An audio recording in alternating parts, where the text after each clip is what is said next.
ನನ್ನ ಎಲ್ಲ ಪ್ರೀತಿಯ ಕೇಳುಗರಿಗೂ ಪ್ರತಿಮಾಳ ನಮಸ್ಕಾರಗಳು. ಸುಮಾರು ನನ್ನ ಎಲ್ಲ ಆಪ್ತರಿಗೂ ನಾನು ಪ್ರತಿದಿನ ಎಷ್ಟು ಗಂಟೆಗೆ ವಾಕಿಂಗ್ ಹೋಗ್ತೀನಿ ಅಂತ ತಿಳಿದಿರುತ್ತೆ. That is the time they catch me for long conversations. ವಾರದಲ್ಲಿ 5 ದಿನವಾದರೂ ಈ ಡಿಸಿಪ್ಲಿನ್ನ ಮೇಂಟೈನ್ ಮಾಡಲಿಕ್ಕೆ ನಾನು ಪ್ರಯತ್ನ ಪಡ್ತೀನಿ. ಫಿಸಿಕಲ್ ಎಕ್ಸಸೈಸ್ ಅಂತಾದರೂ ಅನ್ನಿ, ಮೆಂಟಲ್ ರಿಲ್ಯಾಕ್ಸೇಷನ್ ಅಂತಾದರೂ ಅನ್ನಿ, ನನಗದು ನನ್ನ ಮೀ ಟೈಮ್. ನಮ್ಮ ಮನೆ ಹತ್ತಿರ ಸುಮಾರು ಪಾರ್ಕ್ಗಳಿವೆ ವಾಕಿಂಗ್ ಮಾಡಲಿಕ್ಕೆ ಅಂತ. ಸುಮಾರು ವರ್ಷಗಳ ಈ ವಾಕಿಂಗ್ ಅಭ್ಯಾಸ ನನಗೆ ನಮ್ಮಗಳಲ್ಲಿನ ಅಸಾರ್ಟೆಡ್ ಬಿಹೇವಿಯರ್ನ ಪರಿಚಯ ಮಾಡಿಕೊಟ್ಟಿದೆ. ಈ ಅಸಾರ್ಟೆಡ್ ಬಿಹೇವಿಯರ್ನ ಕುತೂಹಲಗಳ ಬಗ್ಗೆ ಮತ್ತೊಂದು ದಿನ ನಿಮ್ಮೊಂದಿಗೆ ನಾನು ಮಾತಾಡ್ತೀನಿ. ಇವತ್ತು ಸ್ಪೆಸಿಫಿಕ್ ಆಗಿ ನಾನು ಕಳೆದ ವಾರ ಕಂಡ ಒಂದು ದೃಶ್ಯ, ಅದನ್ನು ನೋಡಿ ನನ್ನ ಯೋಚನೆಗಳು ಎಲ್ಲಿಂದ ಎಲ್ಲಿಗೆ ಹೋಯಿತು, ಯಾಕಿದು ಮುಖ್ಯ, ಎಲ್ಲ ಹಂಚ್ಕೊಳ್ಬೇಕು ಎಂಬುದು ನನ್ನ ಹಂಬಲ. ಕತ್ತರಿಗುಪ್ಪೆಯ ಔಟರ್ ರಿಂಗ್ ರೋಡ್ ಹತ್ತಿರವಿರುವ ಈ ಪಾರ್ಕ್ ಸಾಕಷ್ಟು ವಿಶಾಲವಾಗಿದೆ. ಒಂದಂಚಿನಲ್ಲಿ ಮಕ್ಕಳಿಗೆ ಆಡೋ ವ್ಯವಸ್ಥೆ ಮಾಡಿ ಅಲ್ಲಿ ಮರಳನ್ನು ಹೇರಳವಾಗಿ ತುಂಬಿದ್ದಾರೆ, ಬಿದ್ದರೂ ಪೆಟ್ಟಾಗದಿರಲಿ ಅಂತ. ಅದರ ಪಕ್ಕದಲ್ಲೇ ಒಂದಿಷ್ಟು ಜಿಮ್ಗೆ ಸಂಬಂಧಪಟ್ಟ ವ್ಯವಸ್ಥೆ ಮಾಡಿದ್ದಾರೆ. ಸರಿ ಸುಮಾರು 8 ಹೊತ್ತಿಗೆ ನಾನು ವಾಕಿಂಗಿಗೆ ಹೊರಡ್ತೀನಿ. ಆ ದಿನವೂ ಯಥಾವತ್ತಾಗಿ ಹೋದೆ. 1 ರೌಂಡ್ ಹೊಡೆದೆ, ಇನ್ನೇನು 1 ರೌಂಡ್ ಕಂಪ್ಲೀಟ್ ಆಗಬೇಕು ಅನ್ನೋ ಅಷ್ಟರಲ್ಲಿ ಆ ಮರಳ ಜೊತೆಗೆ ಆಡುತ್ತಿದ್ದ ಒಂದು ಮಗು ಕಣ್ಣಿಗೆ ಬಿತ್ತು. ಸುಮಾರು 5ರಿಂದ 6 ವರ್ಷ ಇದ್ದಿರಬೇಕು. ಅದರ ಪಾಡಿಗದು ಮರಳಿನಲ್ಲಿ ಆಡ್ತಾ ಇದೆ. ಅದರ ಕೈ ದೂರದಲ್ಲೇ ಆ ಮಗುವಿನ ಅಮ್ಮ ಕೂತಿದ್ರು. ಆಗಾಗ ಅದು ಆ ಕಡೆ ಹೋಗಿ ಈ ಕಡೆ ಓಡಿ ಅಮ್ಮ ನೋಡು ಅಂತ ಆದಷ್ಟು ಆಕೆಯ ಅಟೆನ್ಷನ್ ಕ್ಯಾಪ್ಚರ್ ಮಾಡಲಿಕ್ಕೆ ಪ್ರಯತ್ನ ಪಡ್ತಾ ಇತ್ತು. ನಾನು ದೂರದಿಂದಲೇ ವಾಕ್ ಮಾಡ್ತಾ ಕಣ್ಣು ಹಾಯಿಸ್ತಾ ಇದ್ದೆ. ಆ ಮಗುವಿನ ಅಮ್ಮ ಆಕೆಯದೇ ಜಗತ್ತಿನಲ್ಲಿ ಮುಳುಗಿದ್ರು, ಫೋನ್ ಜೊತೆಗೆ. ನನ್ನದು 2 ರೌಂಡ್ ಆಯಿತು, 3 ಆಯಿತು, 5 ಆಯಿತು. ಪ್ರತಿ ಸರ್ತಿ ನಾನು ಪಾಸ್ ಆದಾಗಲೂ ಆಕೆ ಫೋನ್ನಲ್ಲೇ ಮಗ್ನವಾಗಿದ್ದರು. ಆ ಮಗು ಎಲ್ಲ ಕಡೆ ಓಡಾಡ್ತಾ ಇತ್ತು. ಸುಮಾರು ಸರ್ತಿ ಕೂಗಿ ಆಕೆಯಿಂದ ಅಟೆನ್ಷನ್ ಸಿಗಲ್ಲ ಅಂತ ತಿಳಿದ ನಂತರ ಅದರ ಜಗತ್ತಿಗೆ ಅದು ಮರಳಿತ್ತು. ಇದೇ ತರಹ ಸುಮಾರು 1 ಗಂಟೆ ಅಲ್ಲೇ ವಾಕ್ ಮಾಡ್ತಾ ಇದ್ದೆ. 1 ಅವರ್ ಆದರೂ ಆಕೆ ಫೋನ್ ಬಿಟ್ಟಿರಬೇಕಲ್ಲ. ನನಗೆ ನಡಿಗೆಯಿಂದ ಸುಸ್ತಾಗಿರಲಿಲ್ಲ. ಆಕೆ ಹಾಗೂ ಮಗುವಿನ ಪರಿಸ್ಥಿತಿ ನೋಡಿ ಅಯ್ಯೋ ಅನಿಸಿದ ನಿಜ. ಈ ತರಹದ ಸನ್ನಿವೇಶಗಳನ್ನು ನಾನು ನೋಡಿದಾಗ ಆಟೋಮ್ಯಾಟಿಕ್ಕಾಗಿ ನನ್ನ ಕೌನ್ಸಿಲರ್ ಹ್ಯಾಟ್ ಬಂದುಬಿಡುತ್ತೆ. The chain of thoughts runs deep and vast. ಎಷ್ಟೋ ಜನ ಪಾಲಕರು ಅಡೋಲೆಸೆಂಟ್ ಆ್ಯಂಡ್ ಕೆರಿಯರ್ ಕೌನ್ಸಿಲಿಂಗ್ಗೆ ಅಂತ ಬಂದಾಗ ಫೋನ್ ಅಡಿಕ್ಷನ್, ಹಠ, ಕೋಪ, ಮಾತೇ ಆಡಲ್ಲ ಮನೇಲಿ, ಮಾತಾಡಿದ್ರೂ ತುಂಬ ಟ್ರಾನ್ಸಾಕ್ಷನಲ್ ಅಂತ ಹಲುಬ್ತಾರೆ, ಕೊರಗ್ತಾರೆ. ಅಲ್ಲ ಸ್ವಾಮಿ, ನೀವೇ ಫೋನ್ನಲ್ಲಿ ಮುಳುಗಿ ಹೋಗಿರ್ತೀರಿ, ಅಥವಾ ನೀವೇ ಫೋನ್ ಅವರಿಗೆ ಕೊಟ್ಟು ಓಹ್ ನೋಡಿದ್ಯಾ ನನ್ನ ಮಗ ಎಷ್ಟು ಸ್ಮಾರ್ಟ್, 1 ವರ್ಷಕ್ಕೆ ನನ್ನ ಪಾಸ್ವರ್ಡ್ ತಿಳ್ಕೊಂಡಿದ್ದಾನೆ, ಯೂಟ್ಯೂಬ್ ಓಪನ್ ಮಾಡ್ತಾನೆ, TV ಅವನೇ ಹಾಕ್ಕೋತಾನೆ ಅಂತ ಬೀಗ್ತೀರಿ. ಆಯ್ತಲ್ವಾ? ನೀವು ನಿಮ್ಮ ಸಮಯವನ್ನೇ ಕೊಟ್ಟಿಲ್ಲ ಅಂದರೆ ಆ ಮಗು ಬೇರೆಲ್ಲೋ ಹೋಗಲೇಬೇಕಲ್ವಾ? ನಿಮಗೆ ಕೆಲಸ ಇದ್ದು ಆ ಮಗುವನ್ನು ಎಂಗೇಜ್ ಮಾಡಲಿಕ್ಕೆ ಒಂದು easy escape route is phone. But that phone is smart enough to get them addicted. ಎಲ್ಲಿ ತಪ್ಪಾಯಿತು, ಎಲ್ಲಿ ಎಡವಿದ್ರಿ, ಎಲ್ಲಿ ಆಯಾ ತಪ್ಪಿ ಬಿದ್ರಿ, ಈ ವಿಶ್ಲೇಷಣೆ ಬೇಡವಾದರೂ ಒಂದಂತೂ ನಿಜ, phone addiction would be a mental disorder very soon. ಇವತ್ತಿಗೆ phone addiction is a behavioural problem ಅಂತ ಪರಿಗಣಿಸಿದ್ದೀವಿ.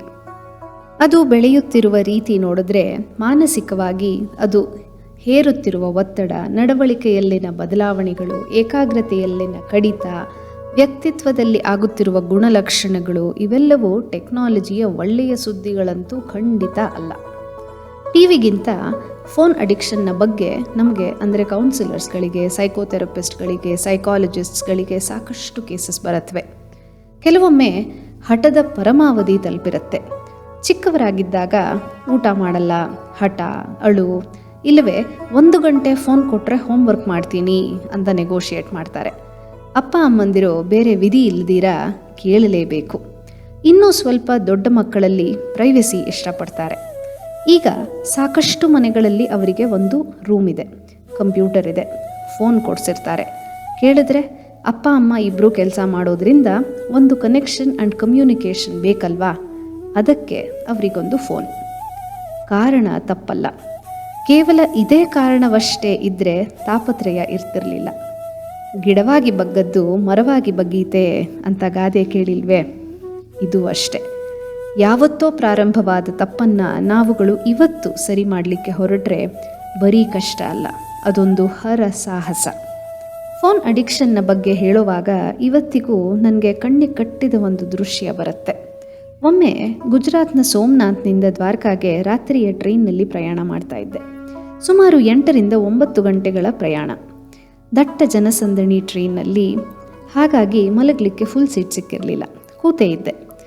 ನನ್ನ ಎದುರು ಸೀಟ್ನಲ್ಲಿ ಒಬ್ಬಾಕೆ 2 ಮಕ್ಕಳೊಡನೆ ಹತ್ತಿದ್ರು. ಮೊದಲನೆಯದು ಬಹುಶಃ 7ರಿಂದ 8 ವರ್ಷ ಇದ್ದಿರಬೇಕು, ಹೆಣ್ಣು ಮಗು. ಚಿಕ್ಕದು ಸುಮಾರು 3ರಿಂದ 4 ವರ್ಷ ಇದ್ದಿರಬೇಕು.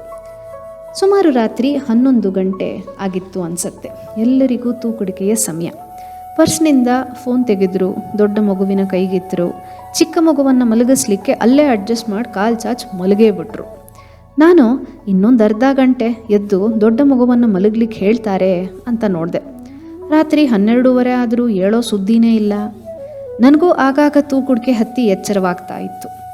ಎಚ್ಚರವಾದಾಗಲೆಲ್ಲ ಟೈಮ್ ನೋಡ್ತಾ ಇದ್ದೆ, ಎದುರುಗಿದ್ದ ಆ ಮಗುವನ್ನು ನೋಡ್ತಾ ಇದ್ದೆ. ರಾತ್ರಿ 1 ಆಯಿತು, 2 ಆಯಿತು. ಫೋನ್ ಪಕ್ಕಕ್ಕಿಟ್ಟು ಮಲಗೋ ಸಿಂಪ್ಟಮ್ಮು ಮಗುನಲ್ಲೂ ಕಾಣಿಸ್ಲಿಲ್ಲ. ತಾಯಿ ಎದ್ದು ಫೋನ್ ತೆಗೆದುಕೊಂಡು ಆ ಮಗುನ ಮಲಗು ಅಂತ ಹೇಳೋ ಭಾವತ್ತೂ ಕಾಣಿಸ್ಲಿಲ್ಲ. ಸುಮಾರು 4 ಗಂಟೆಗೆ ಮತ್ತೆ ಕೂತಲ್ಲೇ ಎಚ್ಚರ ಆಯಿತು.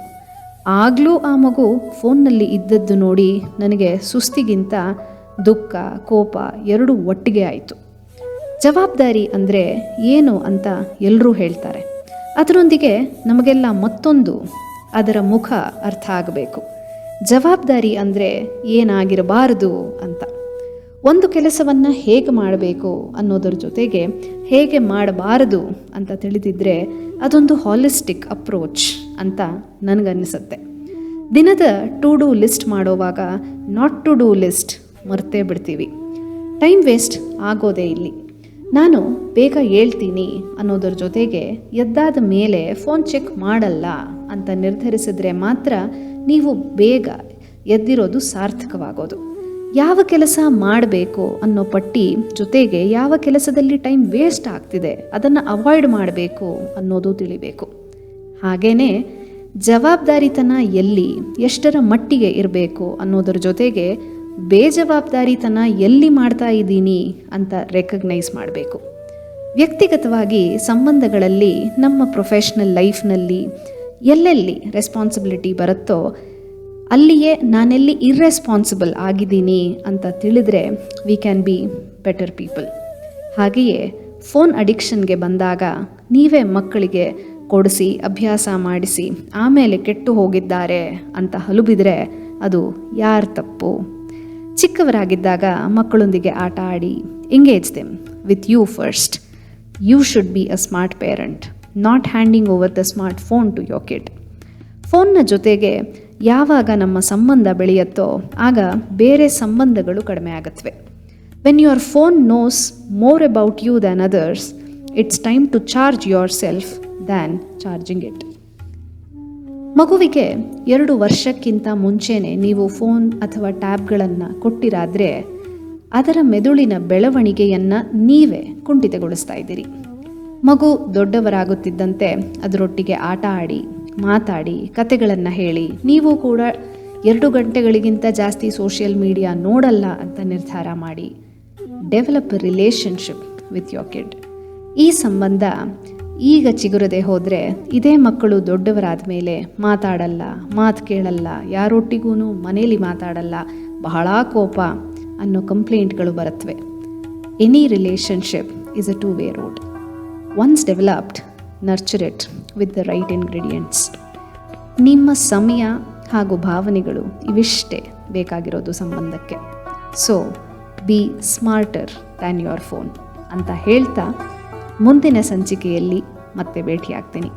ನಮಸ್ಕಾರಗಳು.